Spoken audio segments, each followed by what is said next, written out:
اللہ وکفا وسلام علی عباده الذین اصطفى اما بعد اعوذ باللہ من الشیطان الرجیم بسم اللہ الرحمن الرحیم یحسبون الاحزاب لم يذهبوا وإن يأتي الأحزاب يودوا لو أنهم بادون في الأعراب يسألون عن أنبائكم وَلَوْ كَانُوا فِيكُمْ مَا قَاتَلُوا إِلَّا قَلِيلًا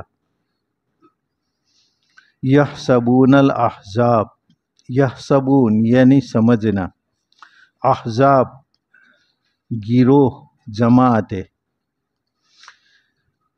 یہ احزاب گروہ یہ سمجھتے ہیں کہ باہر والے لشکر ابھی تک نہیں گئے، اور اگر یہ باہر والے لشکر یہاں پر آ جائے تو وہ تمنا کرے کہ کاش کہ وہ دیہاتوں کے اندر رہتے۔ یسألون عن انبائکم، انباء نبأ کی جمع یعنی خبر، اور پھر سوال کرتے تمہاری خبروں کے متعلق، اور اگر وہ تمہارے درمیان بھی رہتے تو ما قاتلوا الا قلیلا، قلیل یعنی کم، تو وہ قتال نہ کرتے مگر بہت ہی کم۔ یہاں پر منافقین کی بزدلی بتلائی گئی ہے کہ ڈینگے تو اتنی مارتے ہیں گویا کہ آئندہ کل تاج محل بنا لیں گے، اس طریقے سے بڑی باتیں کرتے ہیں، لیکن جب دشمن کا خوف آ جاتا ہے تو ان کی آنکھیں چکرا جاتی ہے۔ اللہ تبارک و تعالیٰ نے بتلایا کہ یہ خندق والے جب ان کے اوپر ہوا کا طوفان آیا، فرشتوں کا لشکر ان کے اوپر بھیجا گیا، یہ لوگ بھاگ گئے، تو ابھی ان کا یہ گمان ہے کہ ابھی یہ لوگ بھاگے نہیں ہے، کیونکہ دل میں ایک خوف سما گیا کہ یہ لوگ ہم پر حملہ کر ہی دیں گے، ہم کو مٹا ہی دیں گے، ہم کو مٹائے بغیر جائیں گے نہیں، اس لیے دل میں ابھی بھی ان کو یہ خطک باقی رہ گئی ہے کہ ابھی تک وہ گئے نہیں، وہ ادھر ادھر گئے ہوں گے لیکن حملہ تو ہم پر پھر سے کریں گے۔ یہ ایک ان کی بزدلی ہے۔ اس کے اوپر اللہ تبارک و تعالیٰ نے ان کی ایک حالت بتلائی کہ اگر دوبارہ ایسا لشکر آئے تو ان لوگوں کی یہ تمنا ہے کہ ہم مدینہ کے اندر نہ رہے بلکہ باہر دور دیہاتوں کے اندر چلے جائے، اور دیہاتوں کے اندر رہ کر کے، گاؤں کے اندر رہ کر کے ہم باہر سے خبر پوچھیں کہ بھئی کافروں نے کیسا حملہ کیا مسلمانوں پر، کتنے مسلمان مارے گئے، اس طریقے سے ہم خبریں پوچھے۔ اور یہاں پر مدینہ میں جب ہم رہتے ہیں تو بھلے ان لوگوں کو، منافقوں کو وہاں پر بھی لڑنا تو ہے نہیں، بہانے نکال کر کے وہ تو گھر چلے جاتے تھے، لیکن دل خراش اور دلدوز جو لڑائی کا منظر ہے، آپس میں تیروں کا چلنا، تلواروں کا چلنا، ان تیر اور تلوار کے چلنے کو بھی وہ دیکھنا نہیں چاہتے، اتنے زیادہ بزدل ہے۔ اس لیے اللہ تبارک و تعالیٰ نے بتلایا کہ ان لوگوں کی یہ تمنا ہے کہ اگر پھر سے ایسا معرکہ ہو اور کوئی مدینہ کے اوپر لڑائی کرے تو ہم مدینہ کے ارد گرد گاؤں کے اندر چلے جائے اور اس گاؤں سے ان کے حالات دریافت کرے، لیکن اندر تو ہم بالکل رہیں گے نہیں۔ وَلَوْ كَانُوا فِيكُمْ مَا قَاتَلُوا إِلَّا قَلِيلًا۔ اللہ تبارک و تعالیٰ نے ارشاد فرمایا کہ یہ لوگ باہر چلے جائے یا اندر رہے، اس سے کیا فرق پڑتا ہے؟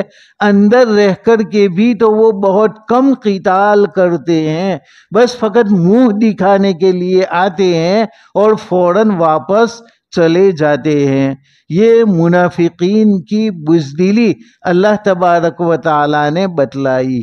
مومنوں کو یہ اوصاف اپنانا نہ چاہیے، اور اگر جنگ کا موقع آئے تو بہادری دکھلانا چاہیے، اپنی جان کے اوپر ایمان بچانے کے لیے اس کو کھیل جانا چاہیے، اپنی عزت بچانے کے لیے، گھر والوں کی عزت بچانے کے لیے، جان مال کی حفاظت کے لیے اپنی جان پر کھیل جانا، یہ بھی شہادت ہے۔ لیکن منافقین ایسا نہیں کریں گے۔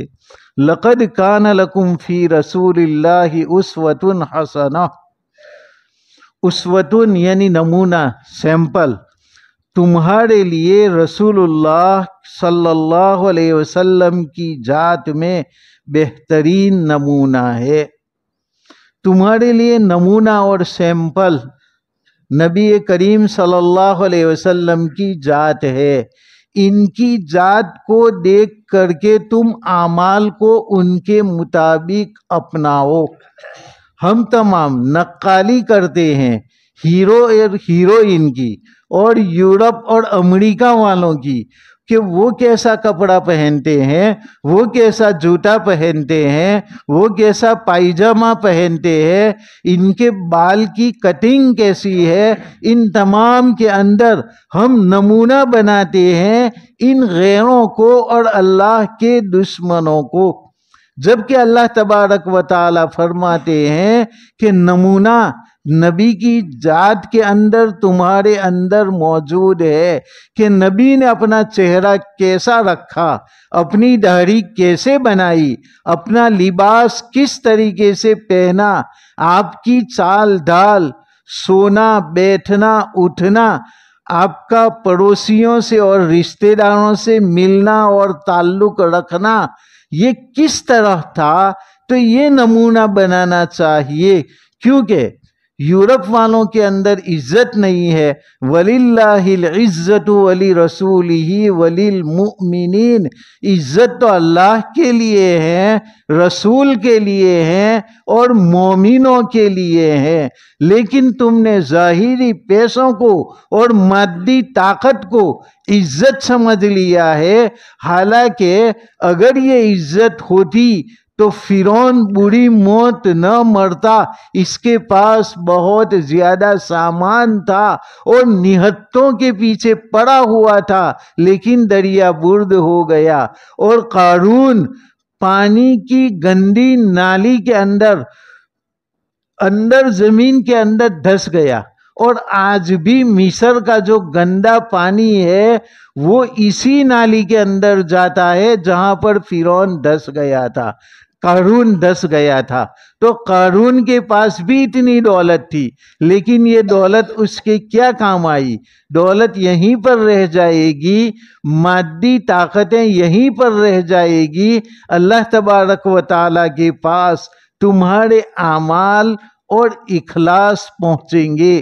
قربانی میں بھی اللہ نے بتلایا لَن يَنَالَ اللَّهَ لُحُومُهَا وَلَا دِمَاؤُهَا وَلَكِن يَنَالُهُ التَّقْوَى مِنكُمْ، کہ قربانی کا جو جانور تم پیش کرتے ہو، اللہ کے راستے میں جو تم جانور ذبح کرتے ہو، اس کا گوشت اور اس کا خون اللہ تک نہیں پہنچتا، خون زمین پر گرتا ہے، گوشت تم کھا جاتے ہو، تو پھر قربانی اللہ کی، تو فرمایا کہ تمہارا تقوی پہنچتا ہے، کہ تم نے قربانی اس نیت سے کی کہ میرے نبی کی سنت ہے اور ایک اللہ کا حکم ہے، تو یہ تمہارے دلوں کا خلوص یہ اللہ تبارک و تعالی تک پہنچتا ہے، ورنہ یہ روپیے پیسے یہ اللہ تک نہیں پہنچتے۔ تم نے کسی فقیر کو دیا تو وہ پیسہ نہیں پہنچتا، تمہارے دل کا خلوص کہ ایک اللہ کے حکم کو ہم بجا لائے، ورنہ اگر کسی نے ریاکاری کی نیت کی تو اس کو ذرہ برابر بھی ثواب نہیں ملتا۔ تو اللہ تبارک و تعالیٰ کے پاس تمہارا تقوی اور پرہیزگاری پہنچتی ہے، تو ہم ہر چیز کے اندر نبی کو نمونہ بنائیں گے، کھانے پینے کے اندر بھی، سونے جاگنے کے اندر بھی، مسجد کے اندر پہلا پاؤں داہنا داخل کرے، نکلنے کے وقت بایاں پاؤں پہلے نکالے، بیت الخلا میں جائے تو اس سے الٹا کرے کہ جاتے وقت بایاں پاؤں پہلے اور نکلنے کے وقت داہنا پاؤں پہلے نکالے۔ اسی طریقے سے کپڑا پہننے کی ابتدا کرے تو یہ جو داہنی آستین ہے اس کو پہلے پہنے اور بائیں کو بعد میں، اور نکالنے کے وقت الٹا کرے کہ بایاں پہلے نکالے اور داہنا بعد میں نکالے۔ پائجامہ پہنے تو بھی داہنا پاؤں پہلے داخل کرے، بایاں بعد میں، نکالنے کے وقت میں بایاں پہلے نکالے اور داہنا بعد کے اندر نکالے۔ اس طریقے سے نبی صلی اللہ علیہ وسلم کی سنتوں کو ایک ایک چیز کے اندر اپنانا ہے کہ دعا پڑھ کر کے ہمیں سونا ہے، اور ہو سکے تو وضو کر کے ہمیں سونا ہے، داہنی کروٹ کے اوپر ہمیں سونا ہے، اور چال کل پڑھ کر کے اور اللہ کا ذکر کرتے ہوئے ہمیں سونا ہے۔ تو ہم سونے کے اندر، کھانے کے اندر کہ کھانے سے پہلے بسم اللہ و برکت اللہ، اور کھانے کے بعد الحمدللہ الذی اطعمنا و سقانا و جعلنا مسلمین، سونے سے پہلے کی بعد کی یہ دعائیں پڑھے۔ یہ سنتیں ایسی ہے کہ جو کرنے کے اندر بہت زیادہ آسان ہے۔ یہاں پر قرآن نے جو سنت بتلائی ہے وہ جنگ کی حالت میں سنت بتلائی ہے کہ تم تو گھروں میں اجازت لے کر کے واپس چلے جاتے ہو اور بہانے نکالتے ہو کہ ہمارے گھر کھلے ہوئے ہیں، تو نبی تمہارے لیے نمونہ ہے۔ وہ تو اپنے ہاتھوں سے بنفس نفیس خندق کھودنے کے اندر شریک ہے، اور خندق کے سامنے، کافروں کے سامنے سینہ سپر ہو کر کے تیر اور تلوار لے کر کے نبی کھڑے ہوئے ہیں، اور تم بھاگ جاتے ہو اپنے گھروں کے اندر اور اپنی جان کی پرواہ کرتے ہو، حالانکہ یہ جان تو کسی طریقے سے جا کر کے رہے گی، لیکن اگر اللہ کے راستے کے اندر جائے تو یہ جان کام میں آ جائے گی۔ منافقوں نے جان بچائی تو کیا آج ان میں سے کوئی بچا ہوا ہے؟ اور جو مومن تیر و تلوار سے مر گئے وہ شہید ہو چکے، اور یہ جو منافق مر گئے وہ مردار ہو چکے۔ مر گئے تو دونوں، لیکن ایک اجر و ثواب پائے گا اور ایک ہمیشہ کا خسارہ پائے گا۔ اس لیے تمہیں نمونہ بنانا ہے نبی کی ذات کو۔ لمن کان یرجو اللہ والیوم الآخر وذکر اللہ کثیرا، نبی کو نمونہ وہ بنائے گا جو اللہ پر یقین رکھتا ہے، آخرت کے دین پر یقین رکھتا ہے اور اللہ کا خوب ذکر کرتا ہے۔ تو نبی کی ذات پر یقین وہی کرے گا کہ جس کو ایک تو اللہ کی ذات پر یقین ہو کہ اللہ ہی سب کچھ کرنے دھرنے والا ہے، اور اللہ ہی کے حکموں کو ماننا ہے۔ اسی لیے ہم نبی کریم صلی اللہ علیہ وسلم کی اتباع کرتے ہیں، اور آخرت کے دین کے اوپر یقین کریں۔ تم یقین کرو یا نہ کرو، موت ایسی چیز ہے کہ کافر کو بھی اس سے اختلاف نہیں۔ وہ نماز روزے میں اختلاف کرے گا لیکن موت میں تو اس کو بھی اختلاف نہیں ہے۔ شخصی موت کو وہ مانتا ہے لیکن تمام لوگ مر جائیں گے اس موت کو وہ نہیں مانتا۔ ایک ساتھ اکٹھے مرنے کو، جب ایک ایک آدمی مرے گا تو اگر تمام کے تمام لوگ مر گئے تو اس میں شک و شبہ کرنے کی کیا بات ہے؟ کافر لوگ اس طریقے سے نبی کریم صلی اللہ علیہ وسلم کے سامنے بوسیدہ ہڈی جو بالکل سڑ گئی، اس کو ہاتھ کے اندر مسلتے تھے اور ہوا میں اڑاتے تھے، اور یہ کہتے تھے کہ یہ نبی کہہ رہا ہے کہ اس کو اللہ زندہ کرے گا۔ یہ تو ہوا کے اندر اڑ گئی اور معلوم نہیں کس جانور کی کون سی جگہ کی ہڈی ہے، اور ایسی جانوروں کی کئی ہڈیاں اور انسانوں کی کئی ہڈیاں ادھر ادھر پھیلی ہوئی ہے۔ اب اس کو اللہ کیسے جمع کرے گا؟ اللہ تبارک و تعالیٰ نے بتلایا قل یحییہا الذی انشأہا اول مرہ، کہ ان لوگوں کو بتلا دو اس کو وہ زندہ کرے گا جس نے پہلی مرتبہ پیدا کیا تھا۔ جب اس ہڈی کو پہلی مرتبہ ہم نے پیدا کیا تو ہم نے کس سے پیدا کیا؟ انسان ہو جانور ہو، ہر ایک کو ہم نے ایک نطفہ سے پیدا کیا، اور یہ نطفہ خون سے بنا۔ یہ خون غذا، غلہ، پھل فروٹ وغیرہ سے بنا، اور یہ پھل فروٹ وغیرہ جو نکلا وہ زمین ہی سے تو نکلا ہے، زمین کے کئی ذرات سے یہ نکلے ہوئے ہیں۔ تم نے کہاں کا غلہ کھایا، کہاں کا فروٹ کھایا، کہاں کے مسالے کھائے؟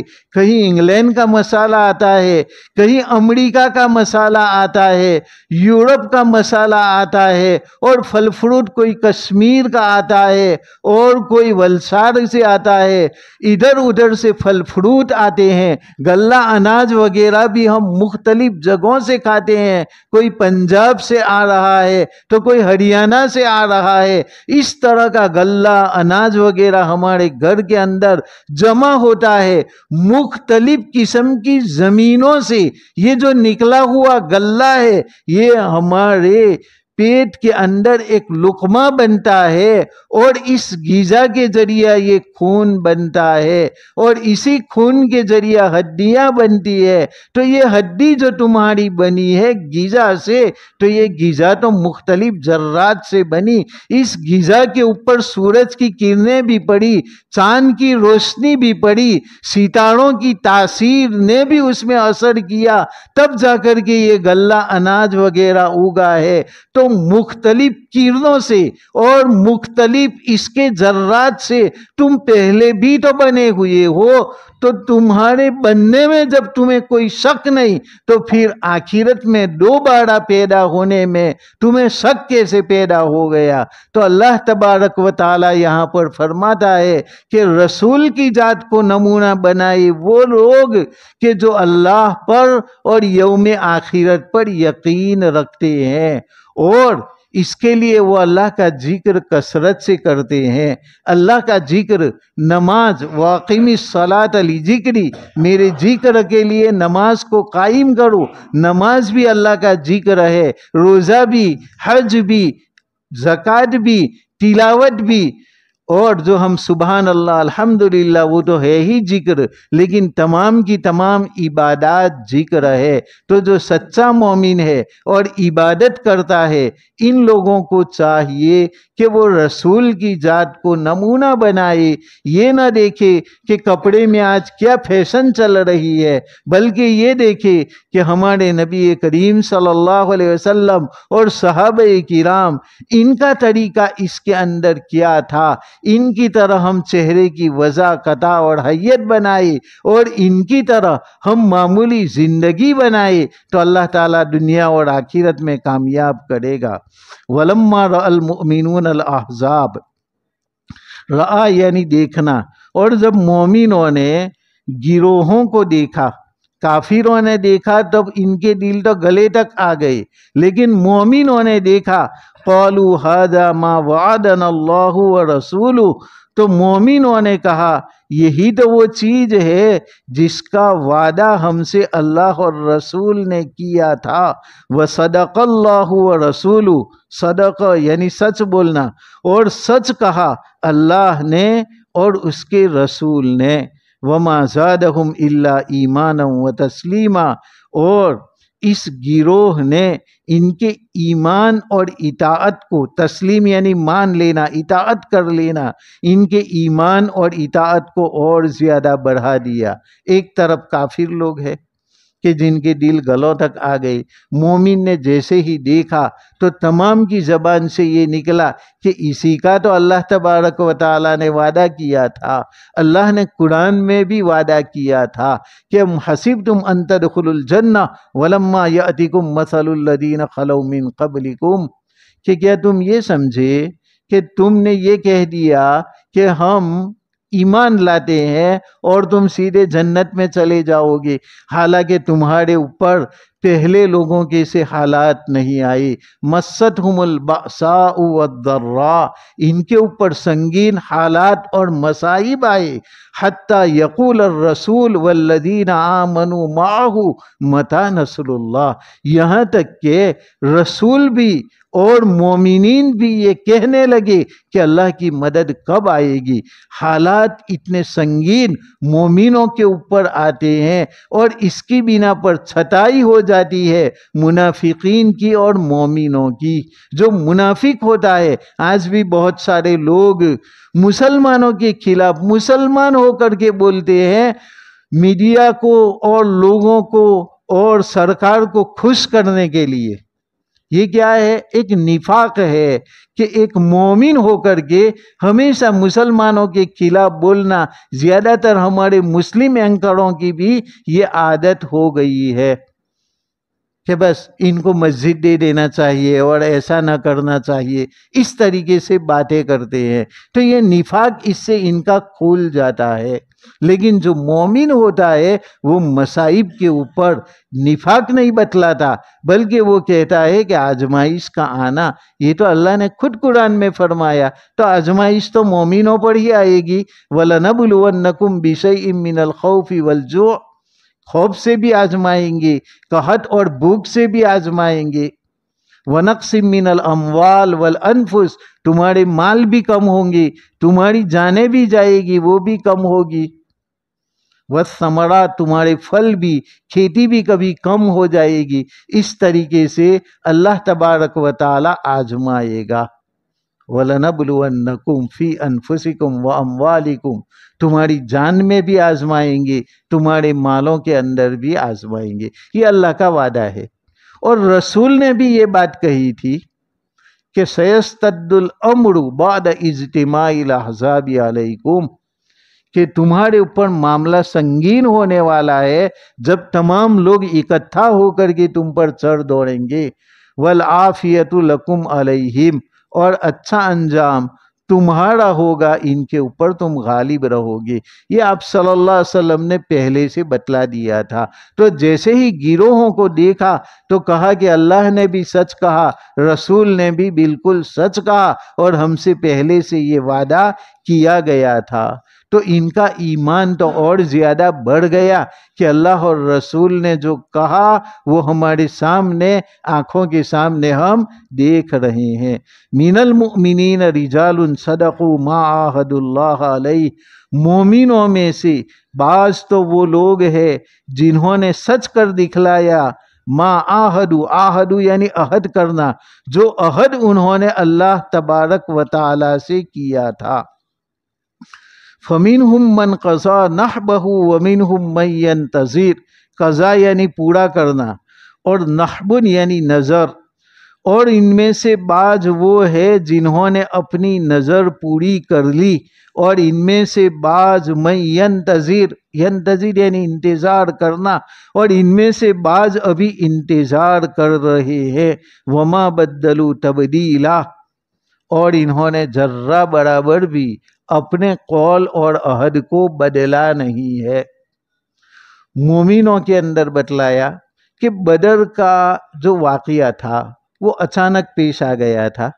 آپ صلی اللہ علیہ وسلم کسی ایک قافلے کو گھیرنے کے لیے صحابہ کرام کو لے کر کے تشریف لے گئے تھے۔ وہ ابو سفیان کا قافلہ تھا، لیکن ابو سفیان کا قافلہ بچ کر کے نکل گیا، اور اس نے مکہ کہلوا دیا کہ مسلمان ہم پر حملہ کرنا چاہتے ہیں، اس لیے تم ہم کو بچانے کے لیے آؤ۔ تو مکہ والے، چونکہ ابو سفیان کے ساتھ بہت سارا مال سامان بھی تھا، تو مکہ والے تیر و تلوار لے کر کے بچانے کے لیے 1000 کی تعداد کے اندر نکلتے ہیں۔ اور بعد میں جب یہ بچ کر کے نکل گیا، دونوں کا آمنے سامنے مدبیر ہو گئی، تو ابو سفیان نے کہا کہ چلو اب تو ہم بچ گئی، مکہ واپس جاتے ہیں۔ لیکن انہوں نے کہا کہ نہیں، مسلمانوں کی ہمت کیسے ہوئی تم کو لوٹ لینے کی، تم پر چڑھائی کرنے کی، ہم ان پر حملہ کریں گے۔ اور اب مسلمانوں کو اطلاع ملی کہ کافر لوگ حملہ کرنے کے لیے آ رہے ہیں۔ اب مسلمانوں کی تیاری تو وہ ابو سفیان کے چھوٹے سے قافلے کی تھی جس کے اندر کوئی 25-30 آدمی ہوں گے، اور اب تو وہاں سے 1000 کا لشکر آ رہا ہے، اسی لیے یہاں مسلمان 313 تھے۔ آپ صلی اللہ علیہ وسلم نے صحابہ کرام سے پوچھا بھی کہ کیا کرنا چاہیے۔ اب وہ قافلہ تو نکل گیا، لیکن صحابہ کرام نے جواب دیا کہ ہم موسیٰ علیہ السلام کے ساتھیوں کی طرح نہیں ہیں جنہوں نے یہ کہا تھا کہ فَاذْهَبْ أَنْتَ وَرَبُّكَ، کہ تو اور تیرا رب جا، فَقَاتِلَا، تم دونوں جا کر کے قتال کرو۔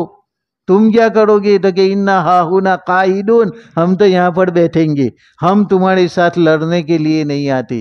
موسیٰ علیہ السلام کے ساتھیوں نے یہ کہا تھا، لیکن ہم ایسا نہیں کہیں گے۔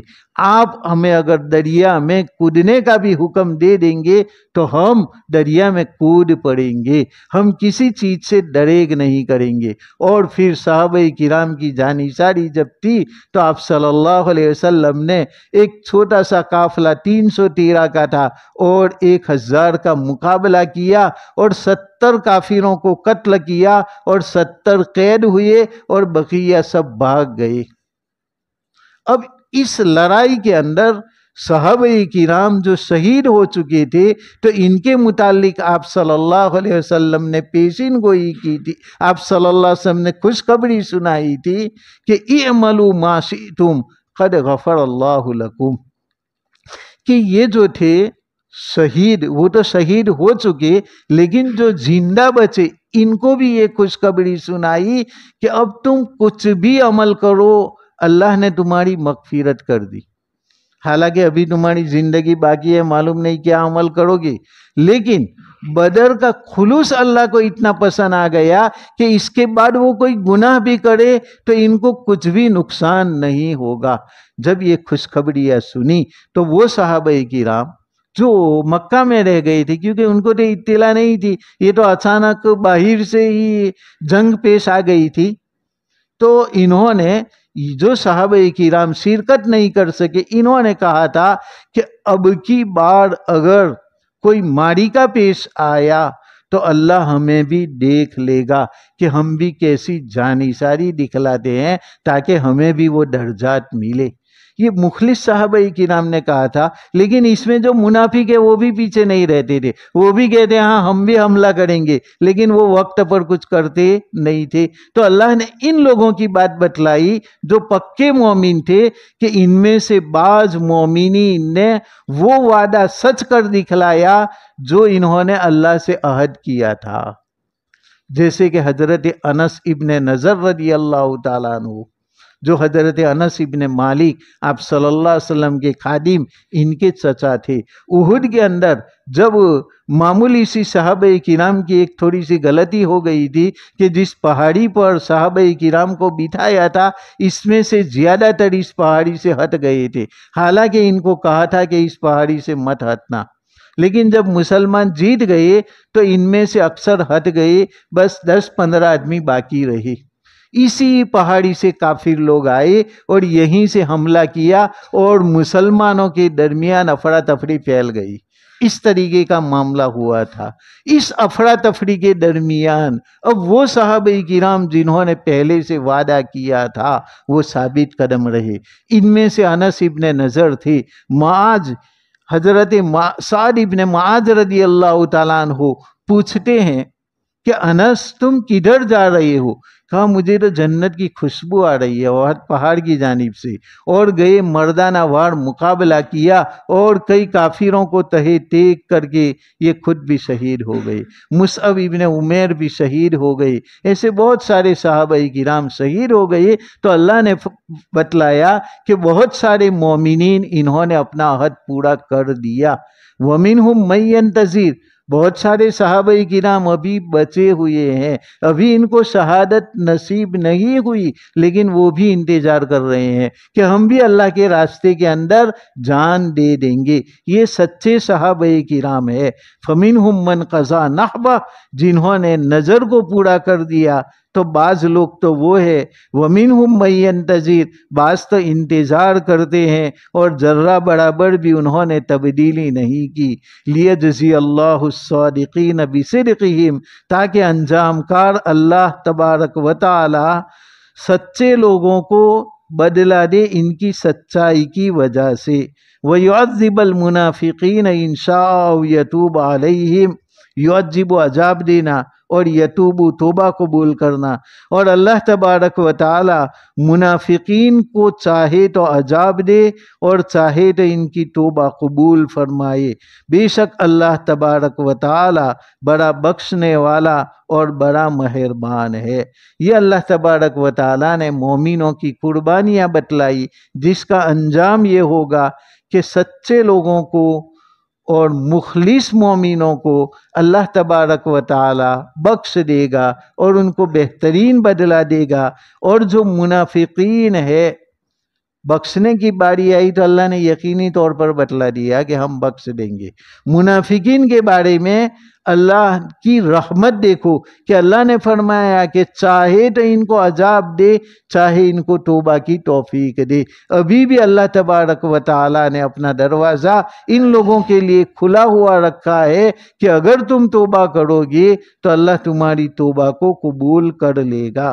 تو یہ اللہ تبارک و تعالی مخلصین کو بہترین بدلے سے نوازتا ہے، اور جو منافقین اور مشرکین ہیں ان کو اللہ تبارک و تعالی عذاب دیتا ہے. اور بے شک اللہ تبارک و تعالی ہے ہی بڑا بخشنے والا اور بڑا مہربان. جب اللہ کی ذات غفور و رحیم ہے تو وہ کسی کو عذاب دینا نہیں چاہتی. اللہ کی ذات ما یفعل اللہ بعذابکم ان شکرتم وآمنتم، کہ اللہ تم کو عذاب دے کر کے کیا کرے گا اگر تم شکر گزار بنو اور تم ایمان والے بنو. تم ایمان نہیں لاتے اس لیے عذاب کے مستحق بنتے ہو. اور مومنوں سے جو نافرمانی کرتے ہیں وہ کچھ دیر کے لیے اللہ کے عذاب کے مستحق ہوتے ہیں، کافر ہمیشہ کے لیے ہوتے ہیں. لیکن ان شکرتم وآمنتم، مومن ہو اور شکر گزار ہو اور ایمان والے ہو، کافر نہیں ہو، تو اللہ کو عذاب دینے کا کوئی شوق نہیں ہے. تمہارے اعمال کی بنا پر یہ عذاب دیا جاتا ہے، ورنہ اللہ تبارک و تعالی ہر وقت بڑا بخشنے والا اور بڑا مہربان ہے. اللہ تبارک و تعالی ہم تمام کو قرآن کی ہدایت کو اچھی طریقے سے سمجھنے کی اور اس کے اوپر عمل کرنے کی توفیق عطا فرمائے. سبحان اللہ و بحمدہ، سبحانک اللہم و بحمدک، ونشہد ان لا الہ الا انت، نستغفرک و نتوب الیک.